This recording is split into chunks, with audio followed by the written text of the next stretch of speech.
The headlines read, 48-year-old man arrested for misbehaving with a female tenant. On further reading, the address read, 1241 Drummond St. That was just down the road of my apartment. It's a mansion on a really big fenced lawn. There's no front yard or backyard or garage. It's just a house with grass all around. It's painted in light green color and has a brown color roof. The interiors are pale. If you're wondering how I'd know the interiors, well, my roommates and I had gone for its viewing 4 months before. We had rejected that place because there seemed to be something really fishy about the owner. We gave in to our gut feelings, and after reading the headlines, we thanked our stars. From that day onwards, my life started to change. Since then, the house seemed to call out to me. It all started with imagery. Images of weird symbols drawn around it. Symbols I've seen before, but can't recollect. I can identify them by name but don't understand the meaning. For instance, if I see a stick figure of a hybrid animal of dog and cat, I can tell you it's cat and dog, but I don't know what the hybrid figure symbolizes. The weird part yet is the fact that only I see them. Nobody else does. Neither my roommates, friends, nor family. As a matter of fact, my family doesn't reside here. They stay miles away in another land. I have come to the States to pursue my bachelor's. I stay in a 3-storied apartment with 2 other roommates. We often go on walks in the evening, our only attempt to get in the breath of fresh air amidst the maze of school, study, and part-time jobs. I work as a barista in Starbucks. That's way down the road where I live, and I have to pass 1241 Drummond St. to get there. Being a person of color, I hate the job. I get so many racist remarks passed at me. I cry in the washroom, but act fine later. October was in full swing, and the Halloween lights were up. Eerily enough, I had to work a late-night shift that day.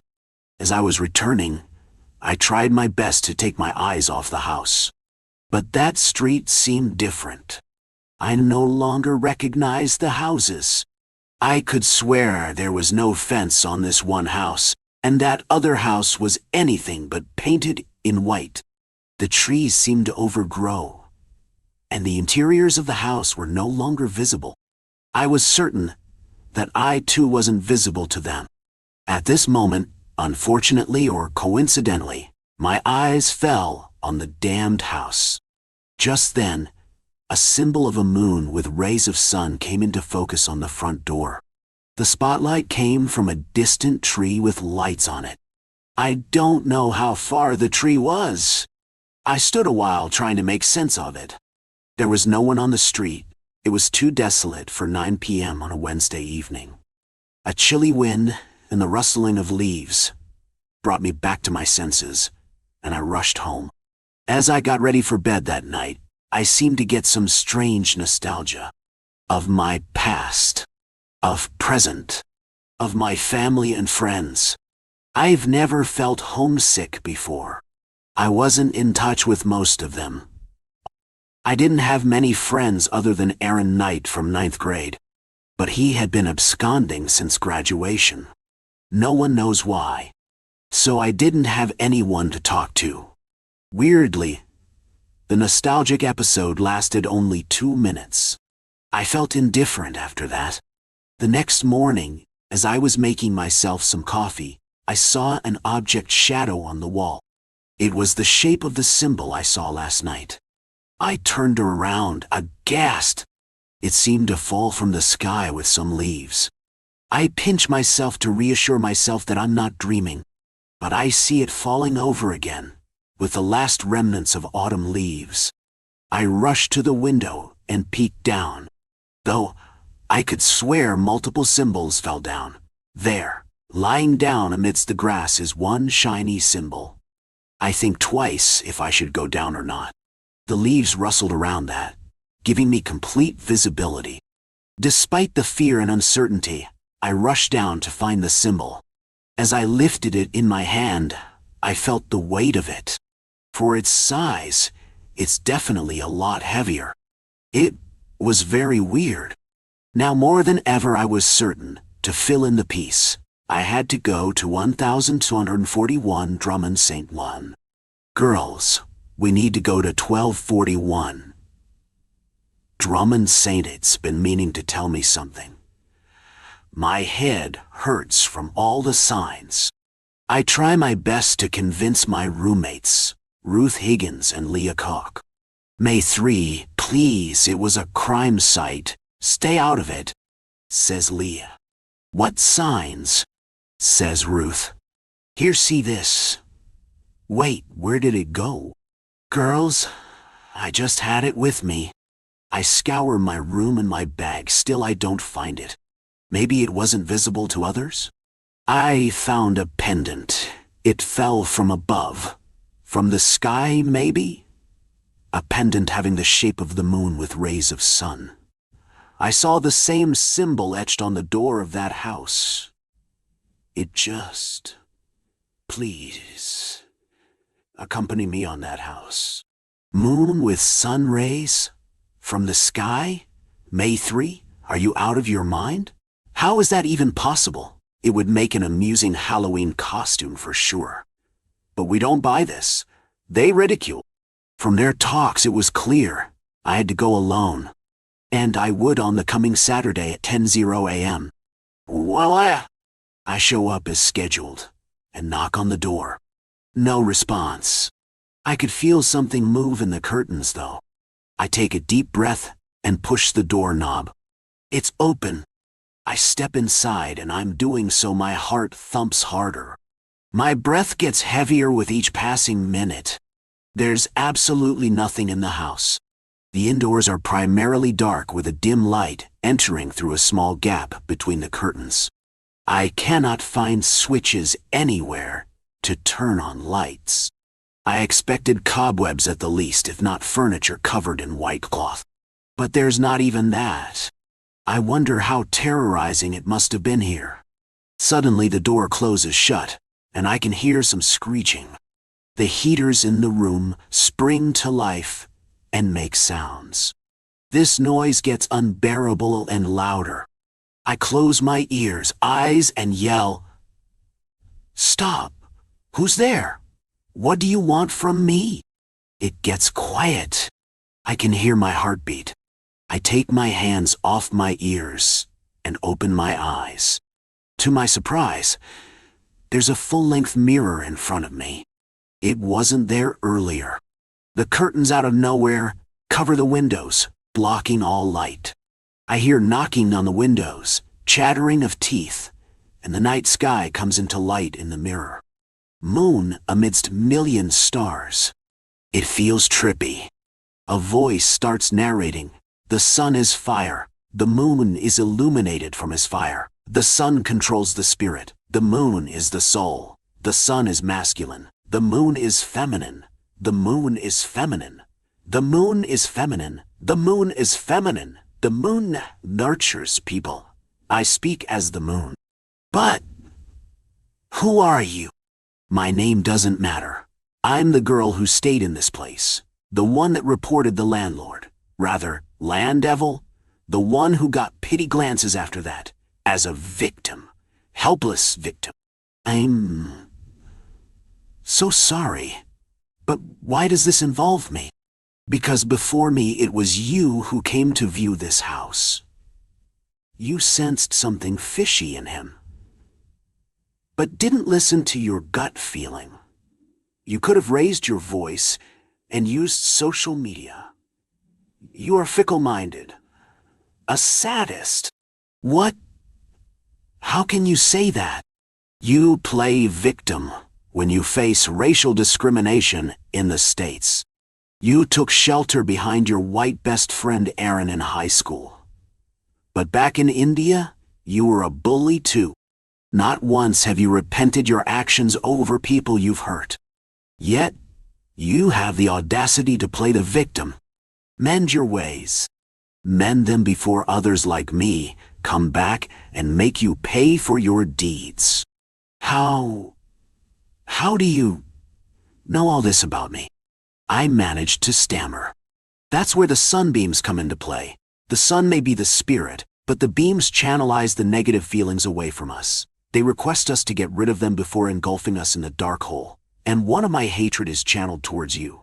The other is rotting in jail. But what do I do with you? If I hurt you or kill you, my sins would come back to me. So I have decided that I want the best of both the moon and the sun beyond. To stay with me." Her words hit me. They impacted me. So I ask her, "You could have stayed alive to tell me all these. Why did you commit suicide and spook me with all this imagery?" "Well, depression is different. A redemption happens after life, and I don't want you to wait until then. I don't want anyone to reside in this house. I will hence haunt it forever. I will guide people like you. I will guide people like you." A bright light blinds me, forcing me to close my eyes. When I open, it's the same empty room. A ray of light peeks through. I came outside, and it's nearly 11 a.m. I have newfound knowledge and sit down and cry. I miss Aaron Knight terribly. He was my best friend when I came to the States in 9th grade. He was the only one who didn't discriminate against me on the color of my skin. He was fighting a battle himself with his family. I wonder if that got too serious. He fled the city without informing anyone, not even me. Maybe I meant nothing to him. My life in India was entirely different from what I faced here. I came from a well-off family, and the kids swarmed to be friends with me. I loved to hear people's stories and how I mostly had a better life than them. But Anwesha never shared hers. I don't know why she was so silent. Maybe I never respected that and wanted to dig deep. Maybe this is what they called bullying? Whatever it is, Anwesha was definitely easier to contact than Aaron Knight, so I do some internet stalking. Seems like she's becoming an entrepreneur. So I text her on Facebook. "Hi, congratulations on starting your company. You never spoke in school and now you have to divulge details to investors." This is not a snide remark. Rather, it's me thinking about the turntables. I now know how it feels to have your privacy invaded. The realization has been long. I'm so sorry. I'm not certain if she will reply. I don't know if she'll remember me or she'll care. As I walk home, I reflect on many things. I decide to uplift myself and pride myself on skin color instead of letting others' comments affect me. "Do you girls want to get some coffee this evening?" I chirp excitedly after I get home. At this point, I'd really appreciate some social support. "You had gone to that house. We don't want to talk to you." "What?" they say. I hide my apprehensions and reply, "What? No. I went to meet a teacher and we had a great conversation." They laughed and said, "We were just joking. Coffee sounds great, but let's get back by 5 p.m. We had a great time.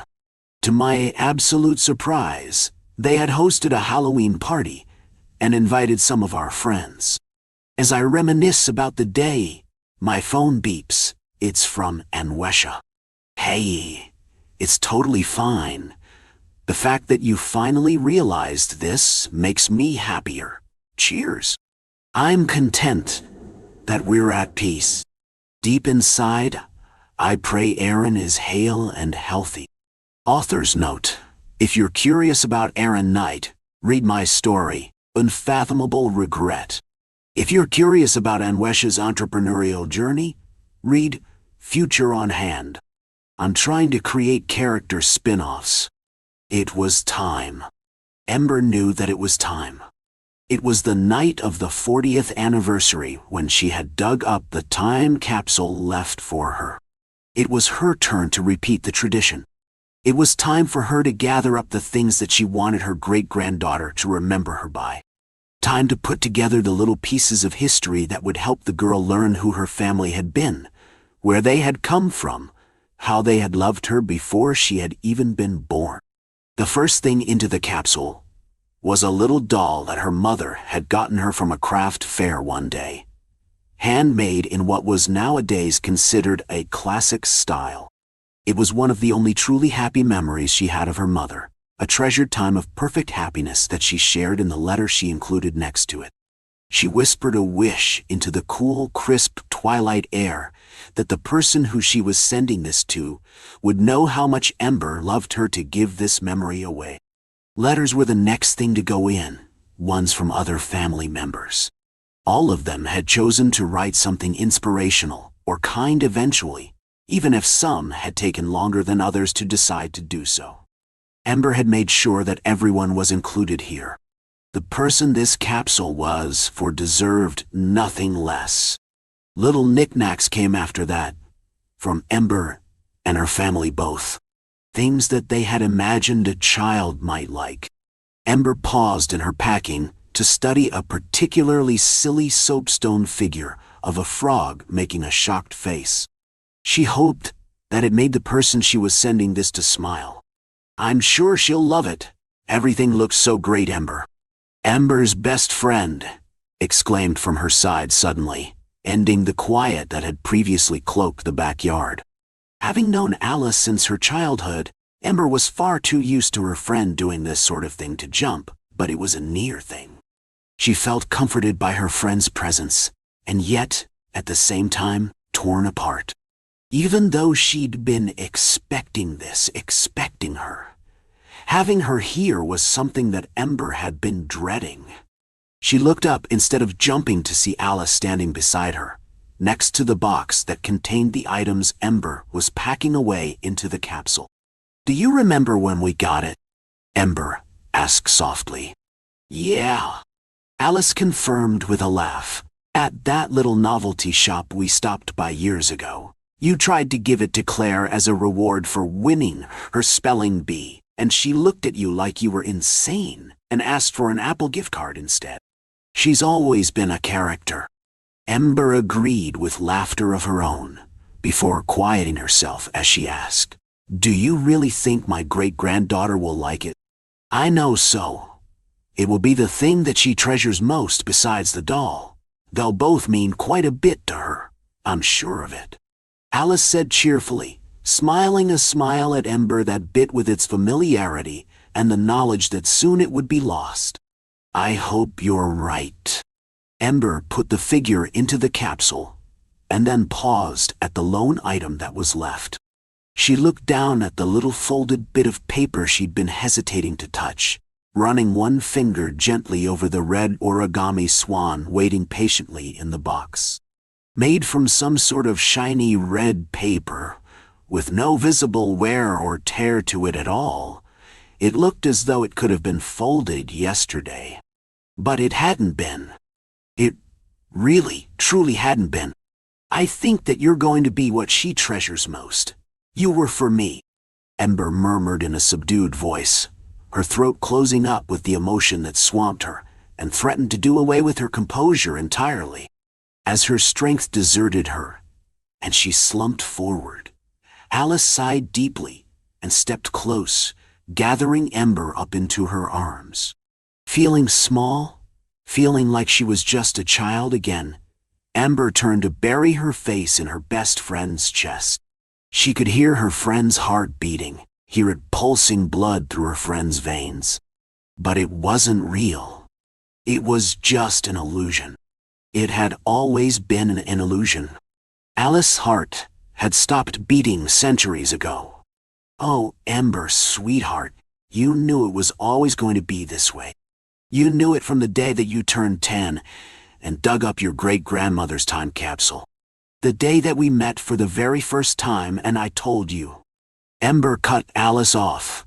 40 years awake, 40 years asleep. "Yes," I remembered. I just didn't realize that 40 years could pass by so fast." Alice had been Ember's rock ever since her childhood. When Ember's parents fought, Alice was there to comfort her. When Ember had a difficult choice to make, Alice was there to advise her. She had never let Ember down, never steered her wrong. Not once. And now Ember was going to lose her. Ember was going to lose her no matter what. Either of them did. Ember cried then. She cried long and hard and sobbing. It was an ugly cry, one that felt like it was being wrenched out of her chest, even as she tried desperately to stop herself.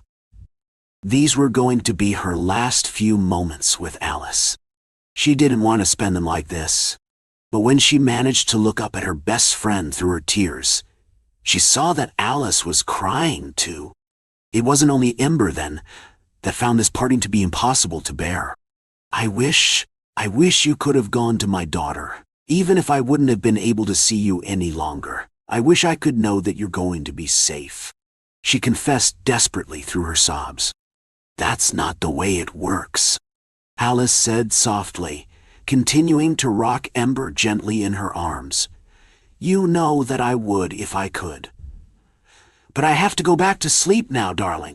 "I know," Ember gasped hopelessly. "I know." Swallowing harshly, shaking as she pulled away and desperately wishing she didn't have to, Ember allowed herself to take one last, long look at her ancestor's face. The ancestor that had cast the magic that allowed her to guard over her family for the rest of time, even if only for certain generations. The ancestor that had done such a good job of looking after Ember for the past 4 decades. The ancestor that could no longer do so now.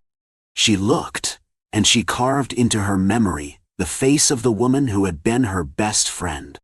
The woman who had been more mother to her than her biological one had ever been. She took in every last detail, every imperfection, every beauty mark. And when she was done, she heaved in one last gasping breath before gently gathering up the origami swan and placing it into the time capsule as if it were made of spun sugar instead of an indestructible paper. An indestructible paper that Alice had told her time and again to never try to destroy. "Goodbye, Ember." Alice's voice sounded from behind her. "Goodbye, Alice," Ember replied in a voice that cracked with emotion. She twisted shut the time capsule and watched as Alice disappeared from where she had been standing. When she was gone, when Ember could be sure that Alice was trapped in her 40 years of sleep, Ember left the open hole she'd been standing in front of to walk around the house to her front yard. She stepped onto the driveway there and walked to where her car was parked. She had a passing thought to be grateful that her husband was away on business and her kids long since grown out of the house. There would be questions about her leaving at this time of night if any of them were here. Once she reached her car, Ember got in, starting it, and driving to a building that was dark and locked up tight. That didn't matter, though. Another one of Ember's friends worked there, and he'd given her the keys to the building and instructions when Ember had begged. Unlocking and pulling open the mortuary door, Ember walked the path to where the cremation chambers stood. It was chilly in here, but the cold didn't seem to touch her, resolved as she was to see this through. She paused for only a moment to peer into dark and unlit depths of the chambers, before opening one of the heavily reinforced steel doors. She reached into her purse, pulling out the time capsule and placing it into the open chamber before her. It was eerie to be here, still and quiet as it was. Even eerier considering what Ember intended to do. She had a mission, though. She reminded herself sternly. And she wouldn't give it up because this place was giving her the heebies. This would work. People may have tried to destroy the origami swan before her, but technology then hadn't been what it is now. Now, technology was good enough to counter magic. Now, Ember would be able to set Alice free. On a piece of paper she'd written the instructions her friend had given on how to start the process of cremation, and her heart leapt with joy as the chamber she had put the time capsule into fired up obediently. Racing over to peer closely into the machine through its window, Ember watched with a heart galloping in anticipation as she squinted past the bright flames to where the time capsule sat. Through the bright flames, she was just barely able to make it out as the capsule and its contents melted and turned to ash. But something was wrong, and it wasn't hard to spot what. For some reason, and Ember suspected she knew why, it was far easier to watch the red origami swan than it was to see the rest of the capsule. To watch as the swan didn't burn. Ember began to scream and writhe and burn instead of that folded piece of enchanted paper. And she wished that she had taken Alice's advice to never try to destroy the swan. As her body turned to dust, she felt the parts of her that made up her soul be drawn to somewhere else. Somewhere surrounded by burning flames. Somewhere red and small and made of paper. She didn't know how, but she could still see as she was funneled into the swan. See the flames all around her as she was sucked in. See through the window of the chamber to the room beyond. There, standing where Ember once stood Alice. Charlotte. Charlotte was a resolute silhouette on the gray path. Her black coat flared sharply from her small waist, short-cut raven hair raised in small tufts in the prevailing wind. She had dropped her battered leather case beside her, the pair of them frozen indefinitely before the bleak fortress before them. Linton's School for Wayward Girls.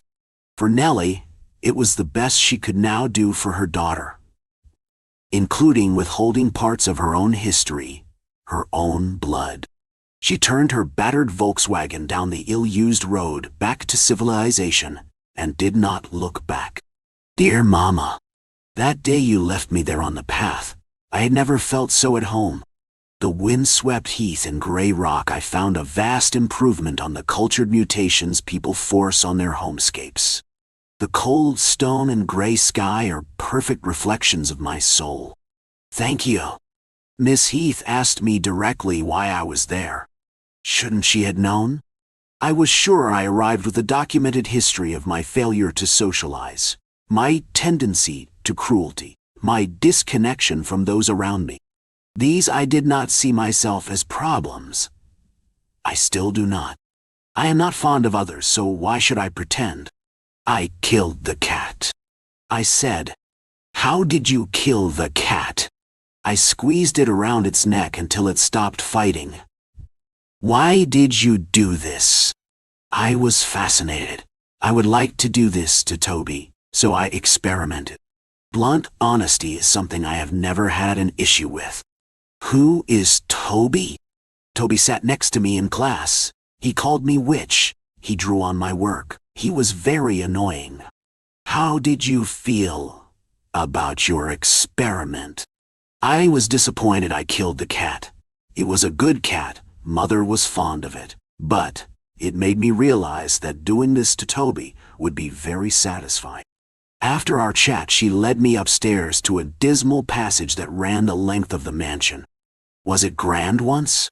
The chandeliers and worn remains of a richly patterned runner suggested it may have been. More concerning to me now was who cleaned this place. Cobwebs hung in dust-laden drifts. Mold spores assailed my nostrils. I felt she wished to lead me further, but one door asked me to stop. That one called for me. Miss Heath shrugged her shoulders. They are all the same, and only 7 of you here. She rattled through her fat keychain, citing of some sort of identifier until she found the right one. It is a room refreshingly devoid of frills. A simple bed lay beneath a small window. Against the wall, a plain oak table laden with age served as the key feature. I laid my hand upon it and felt a thrill of time and history resonate from its depths. It was this, not the room, that called me. Miss Heath recoiled. I think it was because I smiled. So I smiled wider. How interesting a smile feels. Was it my first? I am not sure. Dinner is at 6 p.m. sharp, downstairs to your left. A barked imperative. And she was gone.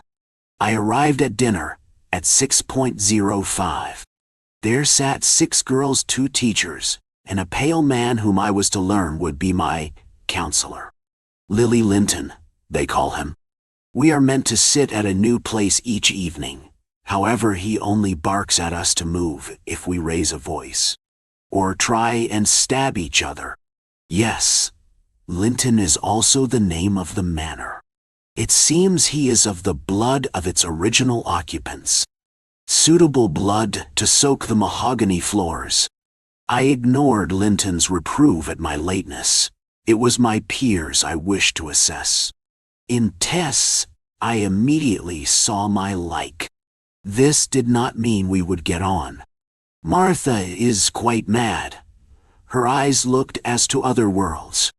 I soon learned that she rarely spoke, but it was good to keep all sharp items clear of her reach. Clara and Betsy were rosy-cheeked and chatty. They offered instant welcome, and a seat beside them. I ignored them, registering their flash of eye contact and its intended threat to myself. Harriet stared at me until hunger overcame her. She does not belong here. She has anger issues. These can be solved. Bella was like Martha on one day, quite feral. But the next would chat and giggle with Clara and Betsy. Then there was Kat. Kat sits at the same spot each day, in the middle of our table. She may have been a chunk of stone of the mansion itself, topped by black hair that sat in thick clumps. Hacked at but never brushed. She had a face that on looking at you instantly recognized bully, and eyes that determine that this girl is deranged, and there is no changing this state. She would have a lot of blood. We have lessons for the large part of each day. Few of us, with the exception of Kat, struggle with the lessons. We attend counseling. Bar the odd incident, we are dutiful. We are good, most of us, at doing what we need to do. Kat likes to snatch food, shout low-grade abuse, answer back when there is nothing to answer back to. Occasionally a girl will respond in similar crudity, or try to stab her with the nearest vaguely pointy object. She's an ox, a waste of time, but, in a way, she is a break in monotony that even for me can become an irritation. I never answer back and have no urge to strangle her. I have new visions. Linton is happy with me. He thinks I have a friend. To have a friend is apparently a cure. Tess and I sit together consistently.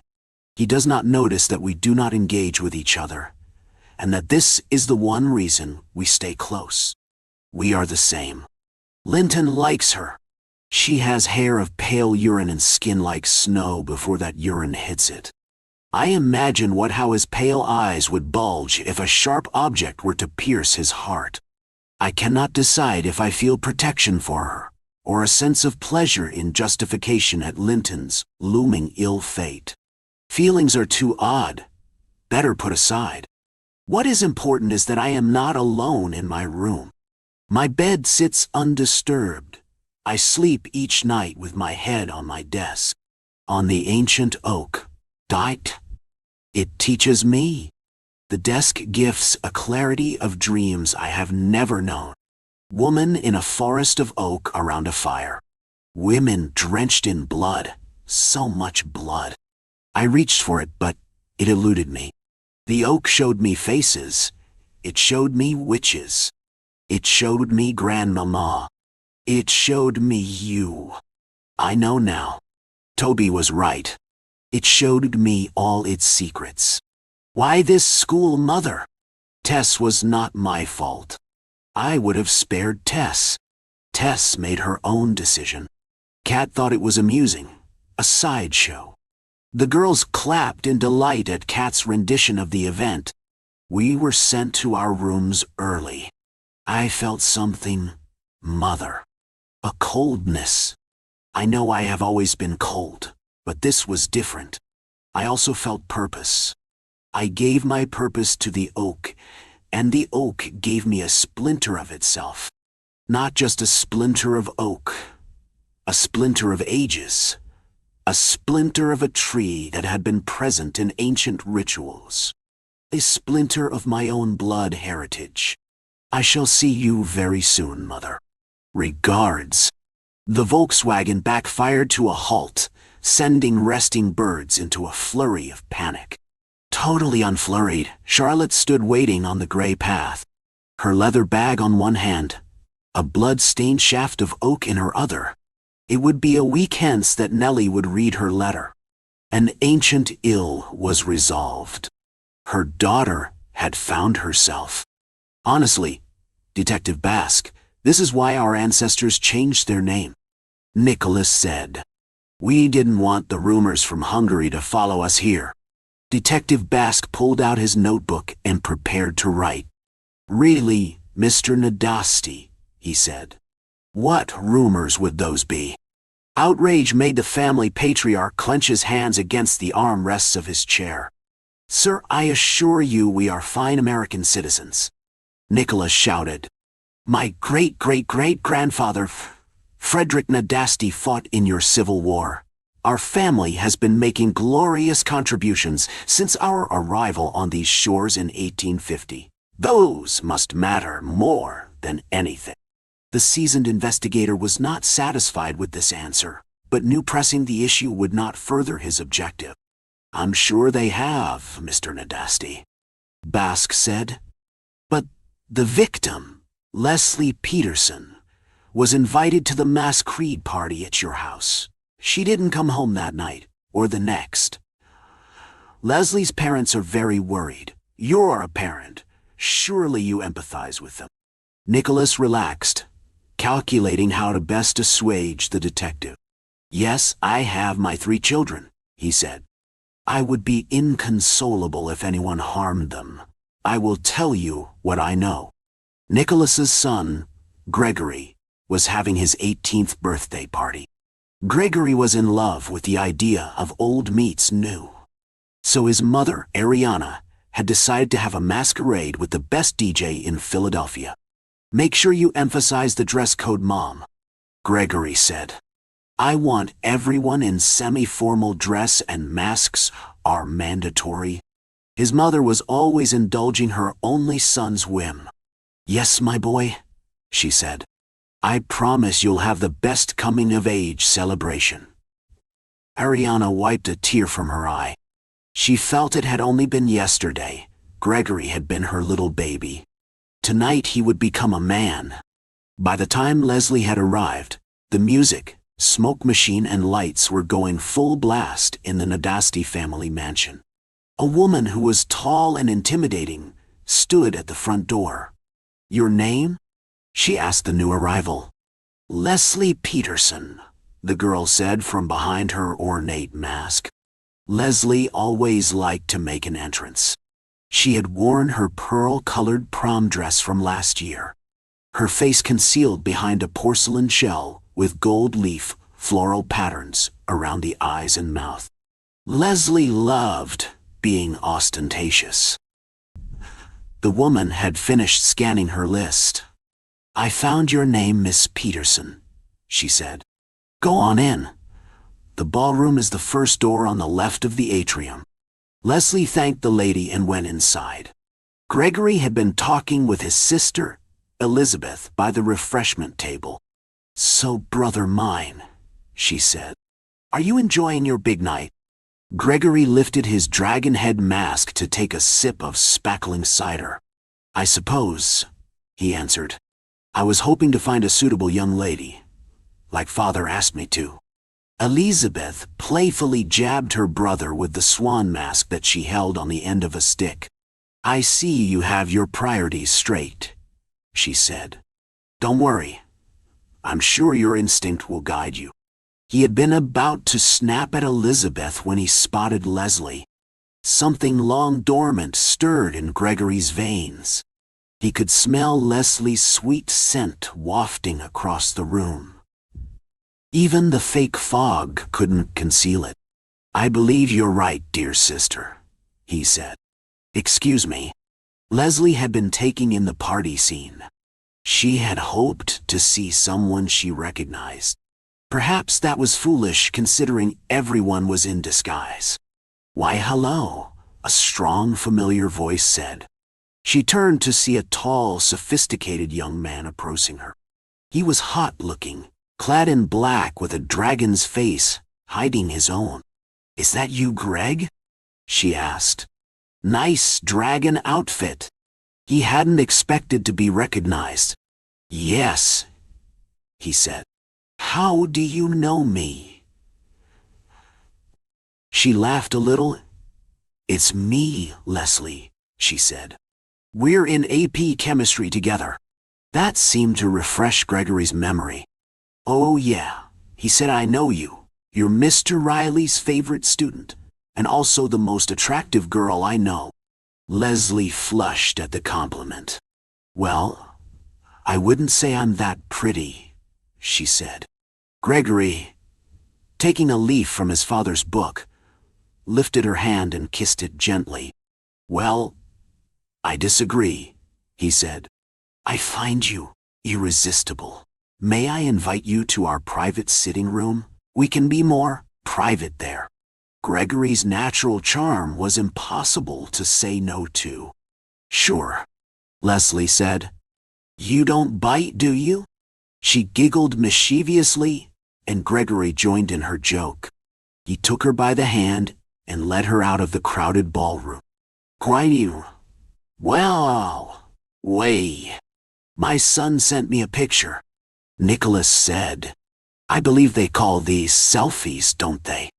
Nicholas handed Detective Basque his cell phone. Basque looked at the screen. It showed Gregory and Leslie sitting on a white antique love seat. Both had their masks off and were smiling at the camera. Nothing to suggest Leslie felt unsafe. "It looks like they enjoyed themselves," Basque said. "Any idea what happened after that?" Nicholas put his phone back in his pocket and pretended to think. "I'm not certain," he said.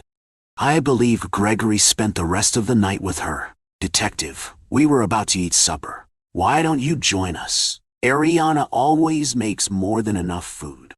The investigator's stomach betrayed him.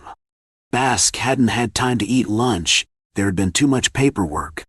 "Would it be all right if I talk to the rest of your family while we enjoy our meal?" he asked. Nicholas rose from his chair.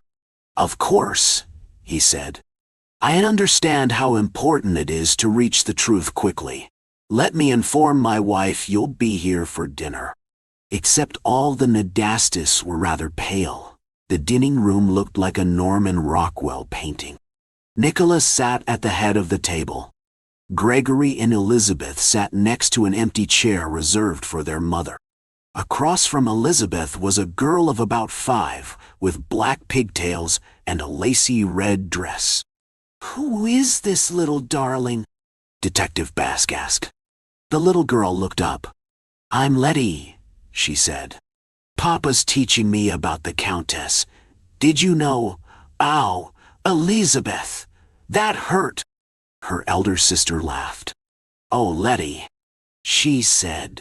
"You're just confused. Dad's not teaching you about any royalty. He's teaching you accounting, right?" Letty was still rubbing her shin as she answered. "Right," she said. "Now I remember. So that's why he kept talking about dividends." Basque knew that something was off. Little girls didn't usually learn such complex mathematics. Ariana swept into the room with a large, well-prepared, roasted chicken. "Here's the main course," she said. "Detective, my wonderful husband has told me you are to sit over by Letty. We are honored to have a real Keystone Cop for supper." Basque took the indicated seat gratefully. "Honestly, ma'am, I would rather think of myself as a servant of the citizens of Philadelphia," he said. "I'm glad to join you." After placing the chicken in the center of the table, Ariana brought out a bottle of red wine and poured some for herself and Nicholas. Basque covered the mouth of his goblet. "I'm sorry," he said. "I can't drink on duty." Ariana smiled sweetly. "Perhaps you can drink juice?" she asked. "Or perhaps some water?" Basque nodded in affirmation. Juice sounds nice, he said. Thank you. The woman of the house returned with a bottle of cherry pomegranate juice and poured it in 4 of the goblets. Once they were all seated, the family began dividing up the food. Gregory, Bask said, your dad told me about your birthday party. He said you met a pretty girl there. What was her name again? Gregory had been taught manners and swallowed his food before swallowing. Her name was Leslie, he said. I think we really hit it off. Bask cut a piece of chicken down to size and chewed it thoughtfully. The meat was saltier than he was used to. Bask took a sip from his goblet. Do you know? Bask trailed off. He was beginning to feel like his head was revolving like a ballerina in a dance solo. Nicholas eyed his guest. Are you sure you're feeling well, detective? He asked. I hope you are not overly tired. Bask's face was beginning to tingle and black spots spread over his vision. Mr. Nadasti. Detective Bask lost consciousness as he slumped to the floor. A ringing sounded in Bask's ears. He knew his body wouldn't hurt so much if he were dead. Trying to sit up, Bask found that he was bound to some sort of stone table. I was hoping you would stay asleep, detective, Nicholas said. I guess Ariana miscalculated the dose. So they had drugged Bask on purpose. Why are you doing this? He asked. You were dangerously close, Gregory said. If you had kept up with your questions, our true nature would have been exposed. We couldn't have that. This was getting weird. Why hadn't the Nadastas tried to buy his silence? That was the normal rich person response. I promise you I won't bring any unwanted attention to your family, Bask said. There's no reason to kidnap me. Nicholas and Gregory loomed over him. Oh, but there is, he said. That night with Leslie was so passionate. I'm afraid I lost control and my instincts took over. Maybe there was a chance of reasoning with him. What? So you what? Bask probed. Did you rape Leslie? Maybe you killed her? If it was an accident, her blood was like heaven. Gregory shouted. I couldn't stop drinking. I wanted her to join our covenants. The boy was seriously freaking Bask out. What are you talking about? He asked. Nicholas placed a comforting hand on Gregory's shoulder. His son was sobbing. I suppose it won't hurt to tell you now, Nicholas said. We are descendants of Paul Nadasti, the son of Elizabeth Bathory. Like him, we share in our ancestress legacy, the infamous Countess of Hungary. It was all coming together. We are the last of her faith, Nicholas said. Through her, we are blessed and cursed. We have covenanted to serve the ancestors' gods, and they bless us with extremely long lives. But that blessing comes with a price. We must feed off human blood once in a while. Also, our kind cannot reproduce with those not of the covenant. So it was Gregory's turn to take a mate. Bask was breaking out in goosebumps. This was so not what he'd been expecting. Why couldn't these people have been ordinary suspects? Did they have to be supernatural fiends? We'll try to be gentle, Nicholas promised. We just can't let you live, now that you know our secret. It's not personal, honestly. Both men had sprouted fangs, and their eyes glowed red. Bask only screamed for a second as their teeth tore into the arteries in his neck. In less than a minute, the detective was dead. Evelyn woke up suddenly and turned on her bed. She didn't know what woke her up. She tried to move her legs, but an aching discomfort on her feet stopped her. She then tried to sit up, but her back gnawed. That was strange, she thought. She tried to recollect what happened the previous night, but her mind felt vacuous. Her whole body hurt badly. She turned around to face the other side of her bed and saw her blue dress on the bed. Then the memory of the previous night dashed into her mind. She had attended a birthday party with her boyfriend, John. It was John's friend, Andy, who was hosting the party, and he had invited John and some of his other friends to his house that evening for the party. A little boisterous and savage young lad. He was one of Evelyn's phobia of a hangout because he always looks for turbulence in calm waters. Even though Evelyn had detested his style, he always had a way of persuading Evelyn to do things against her wish. He was the only of John's friend who Evelyn knew was still uncommitted and unattached. He was a party animal, always wanting to hang out with ladies, sleep with them without any attachment. He was also goofy and irresponsible.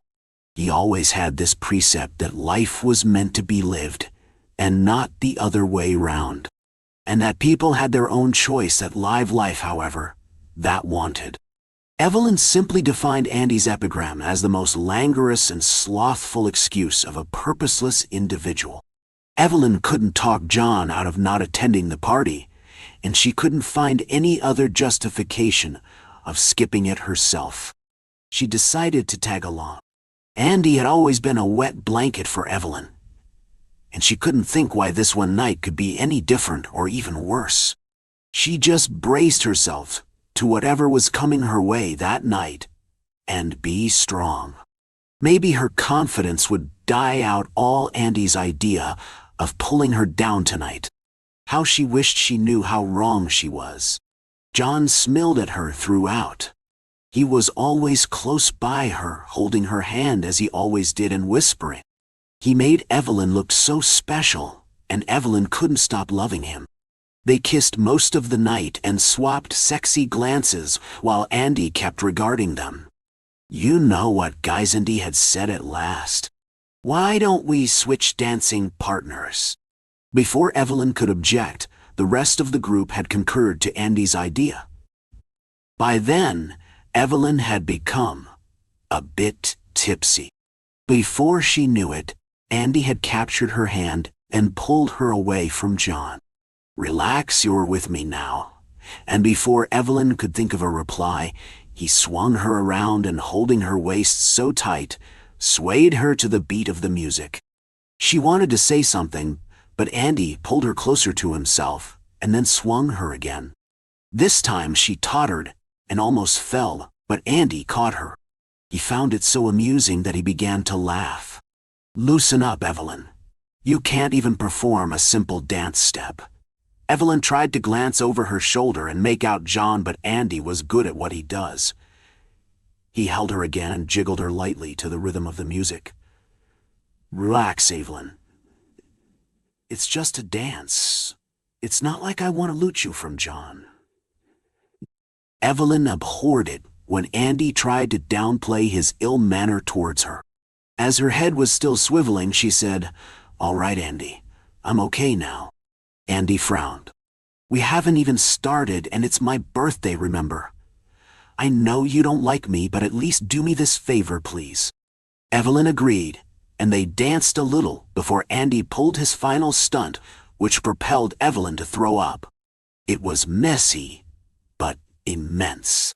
It reposed on the convenient guests as they stopped dancing to clean themselves up. Everyone that saw her stopped dancing. Andy vanished, and the awkwardness was too much for Evelyn. She went to the restroom, cursing Andy under her breath just as the music stopped. As she tried to sit up, she remembered John, his face full of embarrassment, as he tried to pacify Evelyn. But Evelyn had had enough. She wanted to go home. She remembered feeling lightheaded and then blacking out. As she tried to raise her leg again with much endeavor, she started discerning fumes and smog filling the air in her room. She tried to say something, but she was too frail to speak. The potency of the smoke was increasing and filling her lungs, but she was helpless, just like an infant yet to walk, watching as an alien trounce it. She blinked several times and tried to focus. She looked down towards her legs, they were physically all right. She tried to clear her throat, but it made her predicament worse. Just then, she heard a voice. It was distinct, but it flickered her dying hope. It stopped, and Evelyn anticipated that she was hallucinating. Minutes passed by, nothing. By then, Evelyn's room was almost covered with smoke. She shifted and tried another futile attempt to sit up. This time, it sent a massive spasm down her system that left her whining in agony. She tried to figure out what to do next. She heard the voice the second time, and she listened intently. It began to sound closer. It was a man's voice, and Evelyn tried to respond but couldn't. She wished whoever the person was would find her before this smoke shook her to death. Her eyes blinked rapidly several times as she looked determined towards her door at the sight of her rescuer. Then she began to hear footsteps. They were coming towards her room. Her heart was pounding heavily as she prayed silently. "Honey," he heard this time and realized it was John. John appeared in the doorway and walked swiftly to her. "There's a fire," he said breathlessly. What happened?" Getting no response, he lifted her from the bed and carried her through the corridor. The smoke had covered the whole place and made it arduous for them to see their way through. John groped around for the way. As he carried her past the corridor, Evelyn took a sharp look into her kitchen and saw the fiery fire setting the whole place ablaze. "Oh," she muttered. "After I left last night, I decided to check up on you this morning and saw the whole place ablaze. What happened?" John asked, as he carried her out of the house. "I'm Leah, and I live with my mom and dad in a small neighborhood. I never get to play with any of the kids or even just go outside, but on some occasions he would invite some kids over. Mostly girls that are my age. After that, they would never visit again, so he would just invite a new one over. Back then, my life was fun, when Mom was still around. One night, Mom and Dad had a fight, and Dad told me to go to my room, so I did. I could hear them yelling. After a few minutes, the noise stopped. My dad picked and told me to go to sleep. I was only 5 back then, so I didn't know what was going on. I woke up the next day and my eyes were hurting, like they were being stabbed. I screamed in pain. I couldn't see anything. I heard my dad opening the door to my room. "What's wrong, Leah?" he said with a worried voice. My eyes hurt. I cried in pain. "Let me take a look," he said while holding my face. "Stay calm, and I'll get some medicine." I waited for him in my bed for what felt like an hour. After some time, I could hear his footsteps again. "This is going to hurt for a bit, okay?" he told me. After that, the pain had gone away, but every time it would come back, I would just call my dad and he would do the same thing again. This went on for a couple of weeks until I couldn't feel anything anymore. Now I'm 16. Dad told me that Mom left us the day they were fighting. I memorized everything and every place in our house, so I just walk around when I feel bored. Crash! I turned my head in the direction the sound came from and heard a scream of a little girl. "Who's there?" I asked while slowly walking towards the kitchen. "Do you live here?" a shaking voice asked. "Yes." "Who are you?" I waited for her answer, but she didn't reply. "Who are you talking to, Leah?" I jumped from my dad's voice. "I was talking to a girl. Didn't you see her?" I stayed quiet to hear if she's still here. "It's just you and me here, dear. I didn't invite any guests today," he said while walking me to my room. Who did I hear then? "Wake up, please," a voice whispered in my ear. "Who's there?" "You need to help me, please," she said with a shaky voice. "Who are you?" I asked while trying to stand up. "I'm Elise. I'm begging you, help me, please." I could hear her crying. "What are you doing here? Leave me alone." I quietly screamed. I walked out my room and opened the front door and waited for her to leave. I closed the door when I couldn't hear her and walked back to my room. Few days passed, and Elise was nowhere to be heard. It was quiet until the day came Mary Jane. "Do you know that guy?" she asked. "What guy?" I asked, confused. "The guy that lives here." "You mean my dad?" I listened for her reply, but couldn't hear anything. The next day, she talked to me again. "Why are you still living with him?" she asked, but I just told her, "I want to," and then it was silent again. This went on for days. New names of girls. I didn't know if it was the same person just playing tricks on me, or it was actually different people. All were asking for help each time my dad was not home. I ignored them and just told myself that maybe my dad invited them and they just wanted to go home early. They never finished talking because they keep leaving before I could ask them what they needed help. After that, Mary Jane, or the others who never told me their names, never came to talk to me. "Leah, help me." I heard my dad yelling in pain. "Dad, what's wrong?" I asked. "Help me, please." I ran outside and yelled for help, hoping someone would hear me. "What's wrong, child? What happened to you?" a woman's voice said in shock. "My dad, he needs help. He's inside. Please help him." I said. I could feel the tears forming. The lady told me to stay outside while she calls an ambulance and go check my father. After a few minutes, I could hear sirens. Then a man asked me, "What happened to you, dear?" I was confused and didn't answer. The lady held my hand and told me that my father had a heart attack. They took me to the hospital, and when I woke up, the doctor told me to open my eyes. I didn't know what he meant by that, so he held my face and told me that he'll open them for me. Tears began forming. I could see again. A lady was standing beside me and told me everything. My dad stitched my eyes the night my mom and him were fighting. I was terrified. I just cried and did nothing. Months passed. I lived with the woman who helped me. I needed to go to the hospital for them to keep checking my eyes. As I was there, I saw a newspaper with my dad's picture. Man wanted after taking 15 children. Claire M., Paris C., Mary Jane K., Elise D., Christine L., and Leah G., etc. Some were found dead, except 2. Leah, her so-called daughter, and Claire, while one is still missing to this day. I was in shock. 2 of those names I recognized. My dad was kidnapping kids and killing them. Then I remembered every girl who asked for my help but never did. What really happened with Mom that night?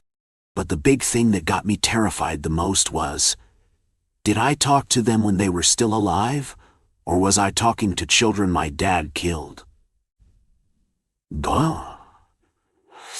"Hi, dear," a cold voice whispered. "Dad?" A yellow vintage car stopped in front of a huge, old but beautiful mansion, and Ava Brown stepped out of its backseat.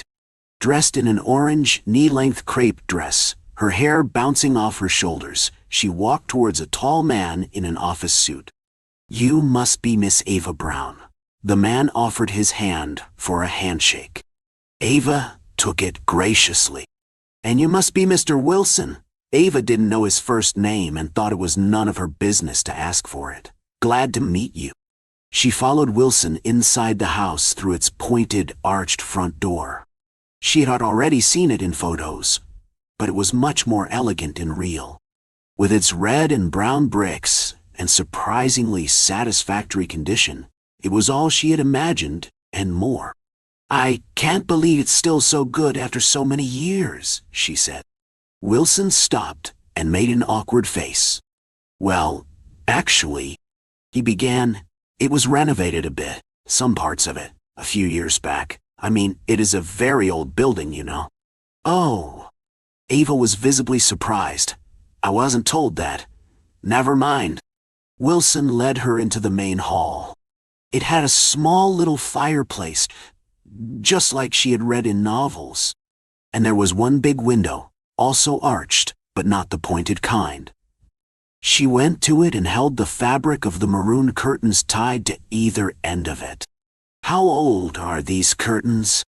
she asked Wilson, although it felt like a stupid question at that time. Wilson considered for a few seconds, and then said, "To be honest, I'm not sure. This place has been abandoned for the last 10 years, and before that, it belonged to a Mr. Trent. And before that, God knows." Ava was disappointed, but she realized it could be difficult to know the exact history of a Gothic mansion in a place where there were many Gothic mansions. She continued to feel the curtain between her fingers. They were so soft and silky, but then she felt something else on it. Something hard, crusty. When she looked closely, she saw the maroon of it was darkened at some spots, almost brown, like blood. Blood. "Mr. Wilson." She took a step back, alarmed. Is this blood?" Wilson came to where she was standing and adjusted his glasses on his slightly crooked nose. "I don't think so," he said, albeit skeptically. "I'm no expert." He hesitated a little, but then continued. "Even if it is, I believe it's not fresh. Maybe somebody got slightly wounded or something, many years ago." "Does blood remain intact on these surfaces for many years?" Ava asked. Any sight of blood, even if it was dried, always made her anxious. "I suppose," Wilson said, and then turned around. "We have other rooms to examine. Please follow, Miss Brown." They walked into the library next. Gigantic shelves, lined with leather-bound books, hid the walls. Ava walked over to one of the shelves and picked out a book, which turned out to be a diary. The words, "Jack Trent," were inscribed on top of it. "Mr. Wilson," she called, but Wilson had apparently left the room. She wanted to sit down, but the only chair in the room was all dusty, and she wasn't very fond of dust. She opened Mr. Trent's diary. Much to Ava's surprise, the diary was scribbled with poetry. Some of it quite excellent, some of it a bit trashy, some of it incomplete. She smiled at the idea of this unknown Mr. Trent being a poet. Most of the pages in between were empty, and the last few were again filled with poetry. She wondered why Mr. Trent must have skipped so many pages. Also, there was something different about these last few poems. The handwriting was changed, and the poems had taken a darker route in terms of themes. There was mention of death and ruin and ghosts. Ava kept the diary back where it had been and went out of the room. She still couldn't find Wilson. After having checked all the other rooms on the first floor, she went back down to look for him. "Mr. Wilson," she called again. No response. She went outside. It was nighttime already. The sky was without a moon, or at least she couldn't see one, with all the tall trees towering over the area. She switched on her flashlight. No Wilson. Her car was still in the driveway. She started walking towards it. Panic and anger struggled to take over her mind. She was angry with Wilson for abandoning her, and she was panicking for a lot of reasons, some of which she herself couldn't comprehend. Why would Wilson just leave her there? Or was there something else going on? Something happened, and she fell face first on the ground. "Must be a rock," she said to herself. But there was no rock. She looked closely at the soil, suddenly thankful for the flashlight. She touched the huge red spot on the otherwise dull brown land. It felt wet. It was fresh. Fresh blood. Was it here before? She tried to recall. While her brain wasn't helping at all. She got up on her feet and ran towards the car. It was best to leave the place. She would inquire about Wilson's whereabouts once she reached home. She twisted the key, and the engine roared to life. Finally, some relief. She began driving outwards. There were huge apple trees on one side of the road, and tall green grass on the other. Ava didn't know how long she'd been driving. An hour? 2 hours? The road seemed to go on and on.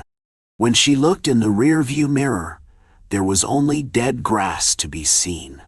She was too afraid to pull over. The last thing she saw was a sudden bright flash of light blinding her.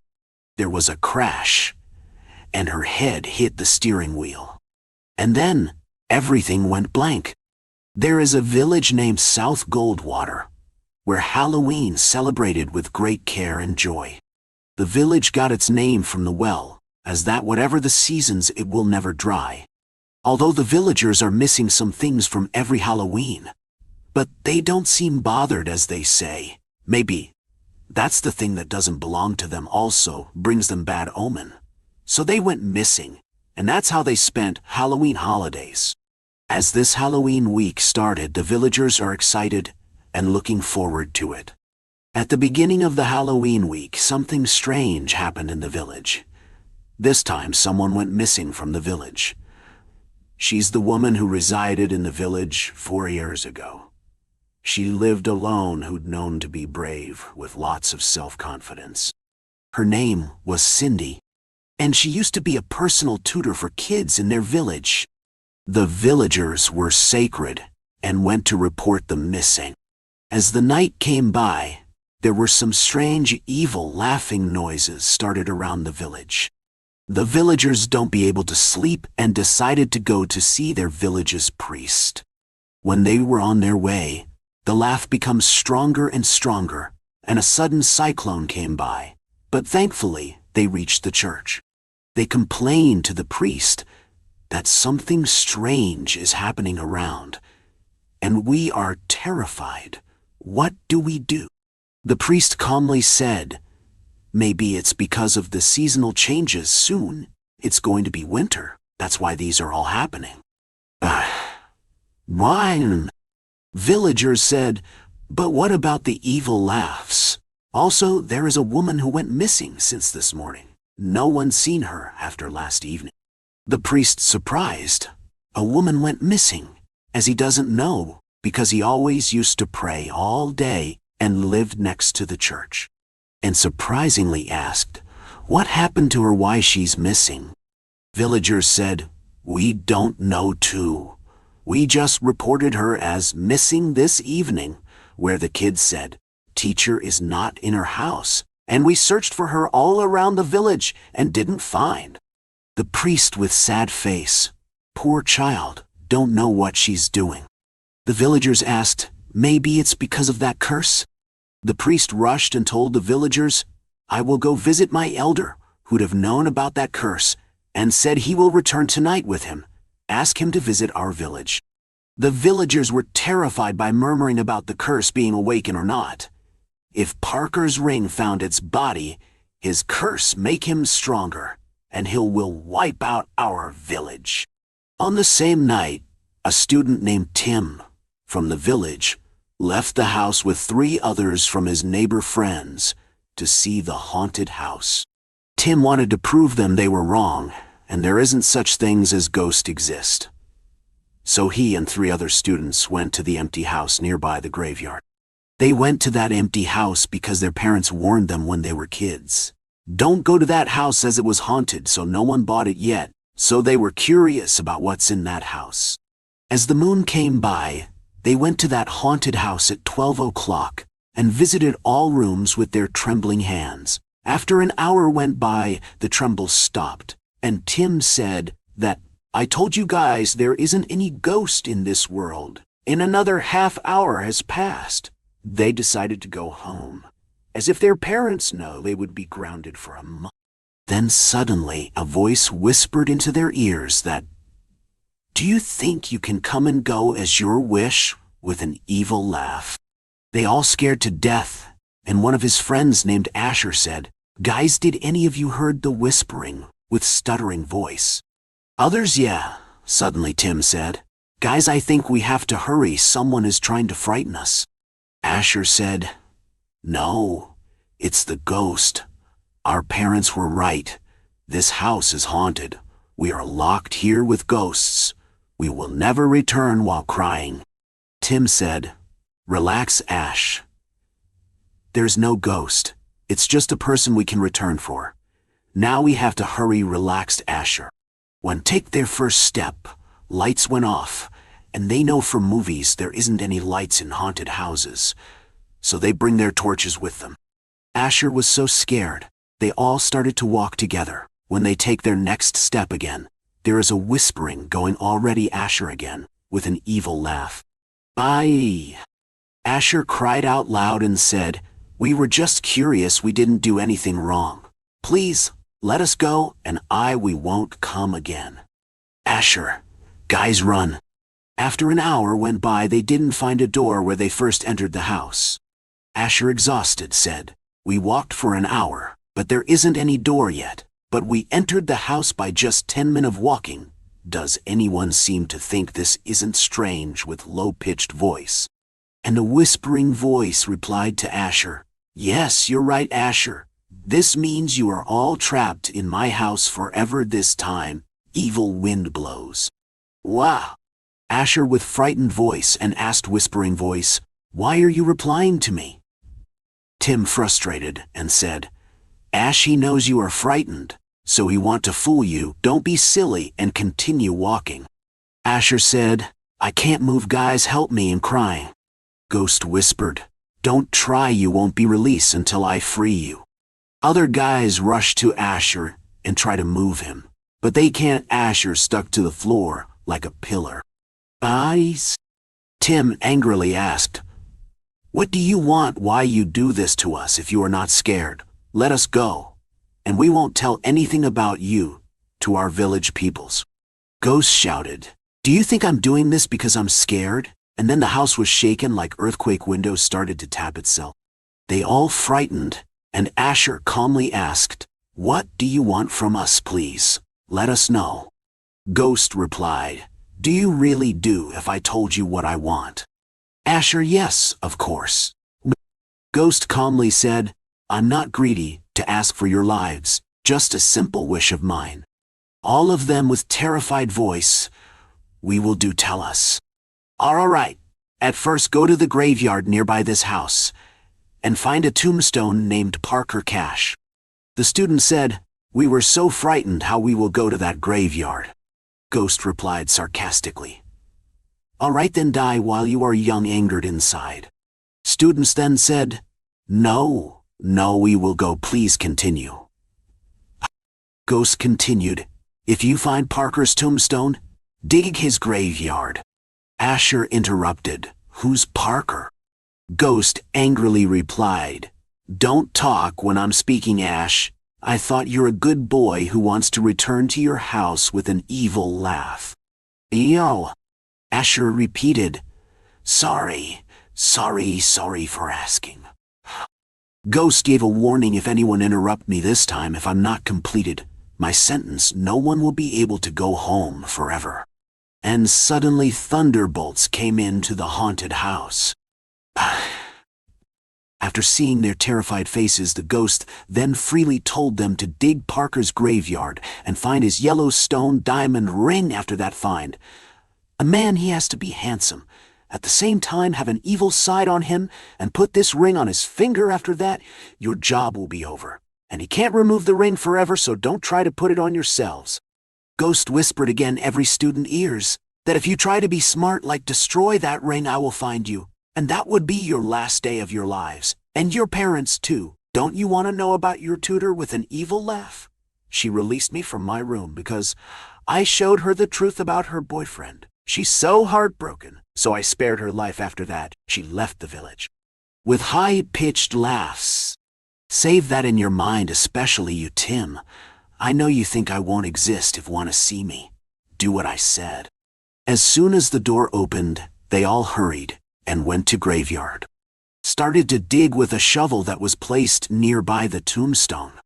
All of them started digging while Asher said, "Is this ring some kind of cursed or not?" With scared low pitch. After the digging, they found that yellow ring on the skeleton's hand. Asher with his stuttering voice, "How we're going to get this ring from that hand?" Tim bravely said, "I will take it." And then they safely reached their village. Tim took the ring with him. and called everyone on phones, asked them, so whom we are going to give this ring? Others, no idea. Asher, suddenly, how about him? Others, who? Asher, Miss Cindy's boyfriend, a gold digger. Tim, good idea, Ash, I don't like him at all. He even borrowed money from the kids who Miss Cindy is tutoring and told the kids, don't tell anyone about this to her or anyone. And also he threatened the kids if they told her he will make them suffer by all means. Asher, how do you know all of this? Tim, I saw it, so I wanted to punish him, and the time has come. Asher, so how we gonna trick him to wear this ring? Tim, I think I have an idea. Others, tell us quick. Tim elaborated, we will go to his house and meet him the next morning. Then we would act sadly about Miss Cindy's missing and gave him this ring, saying that this ring was prepared by Miss Cindy to propose to you. Asher, what if he didn't put the ring in his finger but went to sell that? Tim, he will sell if we say it's diamond. So what if we say it's just a yellow stoned ring? But we force him to put the ring on the spot. Asher applauded. Great idea, Tim. We will definitely go. And all hung up, gone to sleep. After a calm night, they all gathered in front of Davis, Cindy's boyfriend, house and met Davis. At first they were surprised that Davis is not worried about his girlfriend went missing. So they did what they planned, except they said it's a diamond ring. As soon as he heard that he acted like a worried boyfriend in front of the students in a crying voice, my girlfriend wanted to present me a diamond ring, that's so sweet of her. Davis said, I will keep this until she returns, don't worry, kids. Then he pushed them out of his house. Students don't know what to do, so they left Davis' house and told their parents about last night. Davis, with a greedy voice, with this ring I can leave the village and buy myself a house in the city. So, he decided to run away. While on his decision, he called the students and asked them to meet at his house, as he's going to put the ring and show them that he's going to leave, as without his girlfriend, he can't live in this village like a cared boyfriend. But when he put the ring, something happened. That's not he wished for. The moment he put the ring, sky turned dark. Wind blown stronger than before. Thunderbolts hit him hard, and only his screaming sound heard. After that, rain and storm starts to pour. The villagers rushed to Davis' house before he puts the ring, when they heard the story from the students. But he already did. The villagers, terrified, and build up the courage to knock Davis' door, and shouted, Davis, come out, we have to talk. But he's doing nothing but silence. After silence, the door opened and a voice said, Why, you're looking for him. Villagers, we need to talk, Davis, don't put that ring, that's cursed. And at the door, a silhouette appeared, and walking towards the villagers, they frightened and take a step backward. And he appeared. That's too late to say to him. Parker laughs. Villagers gasps and terrified when they saw Parker. Finally, he appeared in front of us. Villagers shouted, ran for your lives. Parker came back to life. The villagers gathered at church and wait for the priest to come, and prayed with their and shaking hands to protect them. The students who don't know about Parker asked their parents, who's this Parker? The villagers started Parker's story. Parker Cash grew in that haunted house. He used to live with his grandma, she's his only family. After his father passed away, he's a sweet rich kid, would take other poor kids to his house, feed them, play with them, and give them what they want. Also, he used to be Tim's father's friend. But as he grew up, her grandma died of poisoning. Because of that, he's so agitated and holding grudges against the villagers.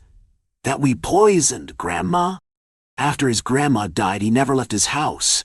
And when his friends go to see him, he acted like a crazy person who wanted to kill the whole village. No one visited him after that. But one day, a strange foul smell surrounded the village police, found Parker's dead body in the well. It happened a week ago.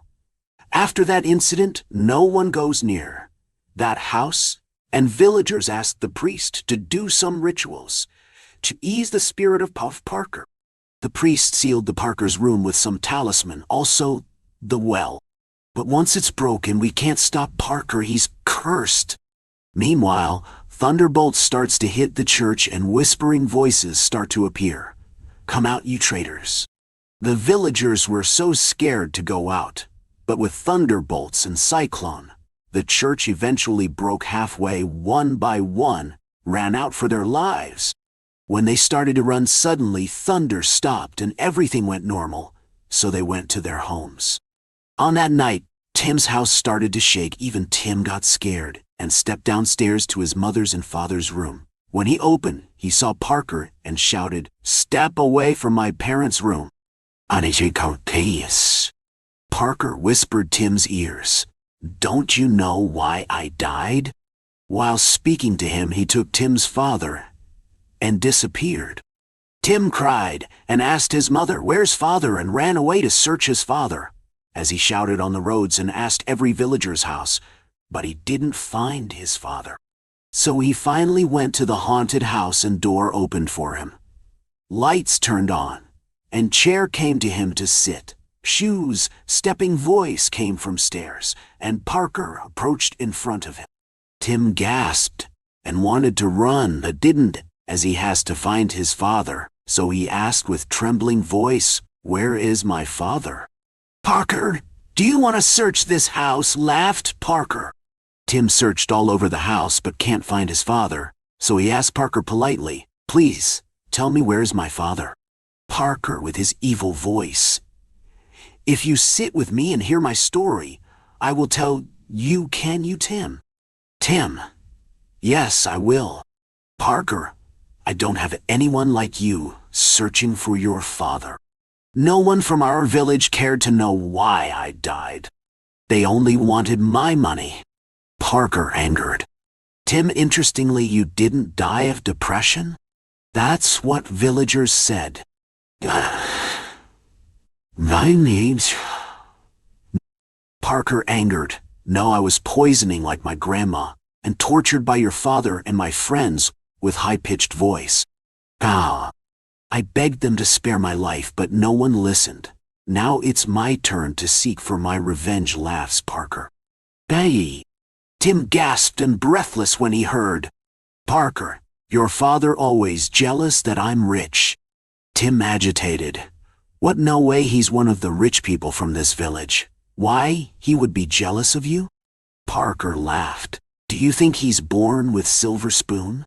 With his angered voice, "He took all my properties when I dead, even this haunted house. He wanted to sell this the moment my death was discovered, but I blocked it." Tim's stuttering voice, "No, he's not that kind of person," while crying, "Please let me have my father." Parker, angered, "After I told this story, you still want your father? Don't you be ashamed of your father's doing?" Tim asked politely, "I'm ashamed, but he's my father after all. I know you died unfairly, but I promised to report my father for his doings, so please let me know where he's." "Ah." Parker, calmly, "He's in the graveyard where he buried me, but I buried him alive. He will be dying slowly. I poisoned him like he did to me." Tim rushed to graveyard, "But his father is dying." Tim was so heartbroken, angrily shouted Parker, "Do you satisfied now? You are a murderer." Parker laughed and answered, "No, I'm not satisfied. You have your father's blood in your body. I want that too, but in front of your father's eyes." Tim's father shouting, "No, Tim, Parker, with his agitated heart, went to visit his friend's house, who poisoned him. He visited them every night and tortured them to live in pain, and eventually killed them whom he believed to be his friends. But really not. He realized it after he died. When the day came, Parker disappeared. Darkness surrounded the well, turned the water to red and dried day after that. The priest and his elder priest did rituals around the well and the haunted house to save the village. Chapter 1. Once upon a time there were 5 siblings called Mary, Lily, Rosie, Rohan, and Chris Deutsch. They always liked to play in the park, but all of this changed when they grew up. They got bored of the park and wanted to do something adventurous, mystery type, and even scary, but the small kids, Lily and Rosie, liked the park and were not interested to join with their siblings. While they were discussing, Rohan got an idea to explore the old house, mostly called as the haunted house, in the ancient time. Everyone liked the idea, except Lily and Rosie, as actually Lily is scared of anything and almost everything. But Rosie, even though she was a brave girl, she was scared as her aunt told her a secret about the haunted house. Later, when they were going to the haunted house, they did not even inform the parents because they were so interested into it. Lily and Rosie had to join their sisters and brothers without any choice, as they don't know the way back home. If they say anything to their sibling, they will not listen. Rosie tried to warn them, but they just ignored her. The other children in the park noticed their conversation. Later, the siblings reached the old house. The 3 children, without any fear, knocked the house door that was creaking. The windows were damaged. Suddenly, the door opened by itself. When they entered in the house, some pictures were looking at them. And in a flash of second, a hand came and got Mary, and went inside a room that was in the ground floor. But Mary's screaming voice was coming from the first floor. The door in the ground floor was open. Rohan ran to that door, but it got shut. No one was brave to go to the first floor. After a while, Rosie and Lily fainted in fear. Chris and Rohan started to cry. Then Rohan's glasses fell down, so he was not able to see properly, but he was able to see Mary clearly. Chris was not able to see Mary, but heard Rohan saying that he can see Mary right in front. Just then a gust of wind pulled both Chris and Rohan to the second floor. Still Rosie and Mary were fainted. It became afternoon. It was the normal time when the kids will return home, but today they did not come back home. The kids' parents and their aunt got worried and went to the park in search of them. No child was there in the park, except one. The child told that they went to the old house. I was waiting for you, as I knew that you will come in search of them. The mother, the father, and aunt turned around and started searching the kids around the park, but no, they're not there. Maybe the kid was right. They turned back. The kid was with her mother going home. Chapter 2. Then they went to the haunted house and saw the big door. They opened it, and when they went inside the hall and the door got shut, they saw Rosie and Lily lying down.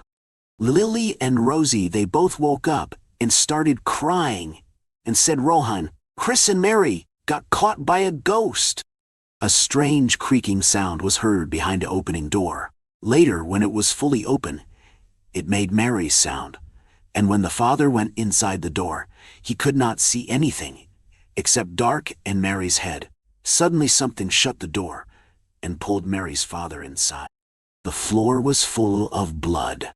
The mother died, as she could not see anyone die. Now only the aunt, Lily, and Rosie were left. The big door again opened and they ran outside. They went back sad in fear. When they entered their house, this stairs was full of blood, and then when they went upstairs, they saw Rohan dead on the bed. Everyone started to scream. Then they saw a gust of wind appear in front of them, and the aunt saw her grandmother, who was already dead. The aunt did not got scared, as it actually normal for her. She asked her grandma that, why are you doing this? You are a very kind person. The grandma said that you 3 have 7 more days to live that start from today night. And within these days, you have to find the reason why I am doing this. And if you solve my problem, I will make everything back to normal. Everyone chose the first option, and her grandmother left. Chapter 3. When the grandmother left, they were in the 1860 of the same house. This is where my grandmother lived when she was you and your mom's grandmother lived in the haunted house, said the aunt to the two kids. Then the kids and the aunt were able to see their great-grandmother and the aunt's grandmother in their house when they were kids, and the aunt lives now in the present. They were talking and having a fight about their golden ring, which was actually meant for the aunt's grandmother, but she shared it to the kids' great-grandmother. After that, the kids' great-grandmother said that if I live with you, you will kill me, and moved to the haunted house. The aunt's grandmother was so sad, and then the aunt, Rosie and Lily, noticed that the aunt's grandmother heard them, but cannot see them. She did not know whose voices were that. And then the aunt said to her grandma that we are the sisters of the ring. You have to say me what is going on. Then the grandma said that the ring was a magical sword. Younger sister was born. We grew together and I loved her like anything. I even shared the ring to her. One night when I was sleeping, I got a dream out the ring. My great-grandmother said that if you are blessed with this magic source, make sure that you use it. And if you want, you can share, but it should be shared equally. The other hand, who is not the keeper of the ring, should not have the ring for herself.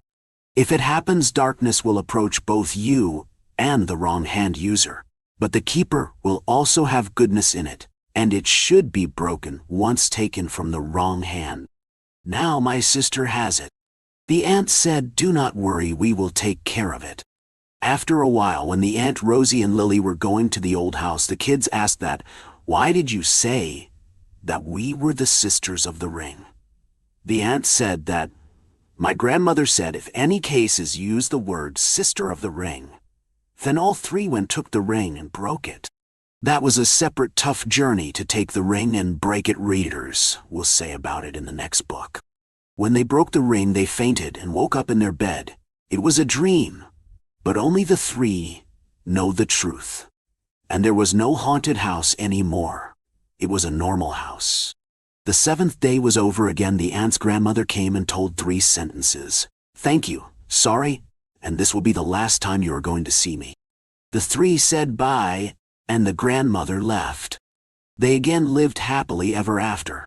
The end. The following, stated below, is intended only for mature audiences. Please don't make me go, pleaded Sam. It was October 18th. The cool autumn breeze had created a chilly vibe across the town of Cleveland, Ohio. Today was the day of the great hot dog eating contest. Everybody in the town had to go. It was a city tradition. Sam had hated going ever since the terrible event, but he wouldn't rather talk about that right now. You have 3 seconds to get into the car, screamed Sam's mom, Sarah. 1. Sam wasn't going to go, even if his mom was going to pull out the 1, 2, 3 card. 2. Well, maybe Sam should go. He didn't want his mom to yell at him, and he was a very responsible kid. 3. Sam ran into the car and buckled his seatbelt faster than an adult cheetah, blazing down the safari on a cool day. Wait. How did I get here? Sam had exclaimed a few minutes into the car ride. His mom had gotten the better of him with her strategy. You are one funny kid, James said. Oh my gosh, you are so annoying, Dad, exclaimed Sam. Hey, settle down. It's not like you were going to die there. Sam looked up in suspicion. This was an odd thing to say.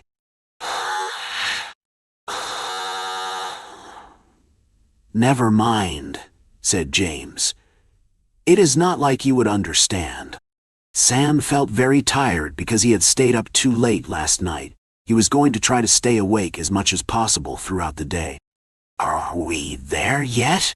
Sam had said groggily after 20 minutes of driving. Yes, we are here, said James. Everyone got out of the car. Sam's mom had brought her Polaroid camera to take pictures of people eating hot dogs.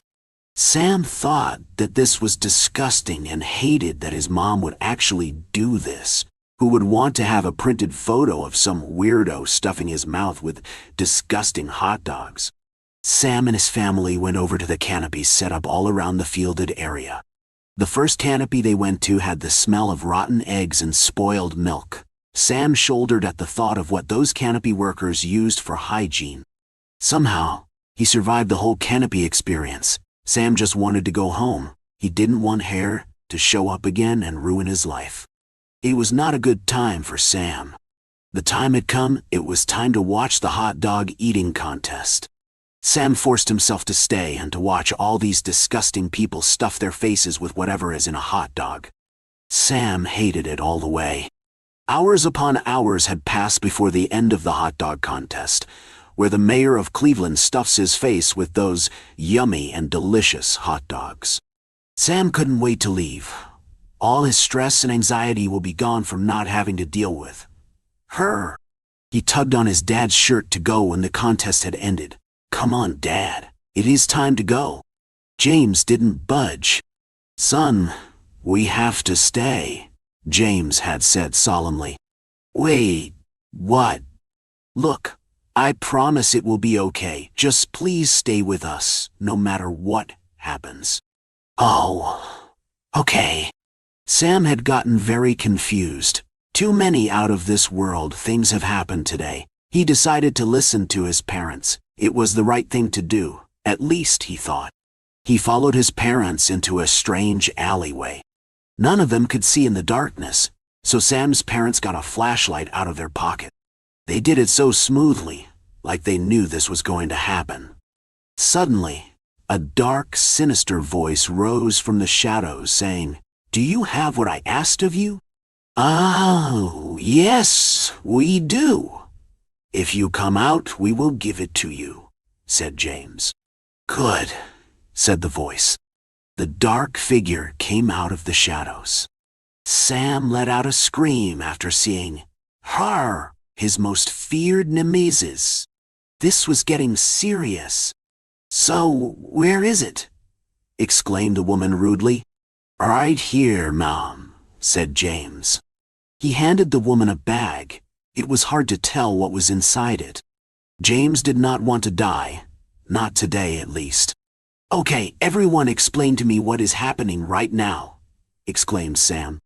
"Would you just shush it?" Sarah abruptly said, "You could get all three of us killed." Sam had opened his mouth to speak again, but then he saw her with a gun held up high. All the memories of that day of sorrow came back. Sam couldn't handle it. He decided to hold it in.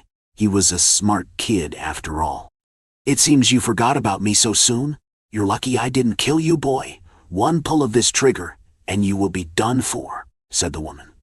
Sarah interrupted. "May we go now? You got what you wanted." The woman checked her bag.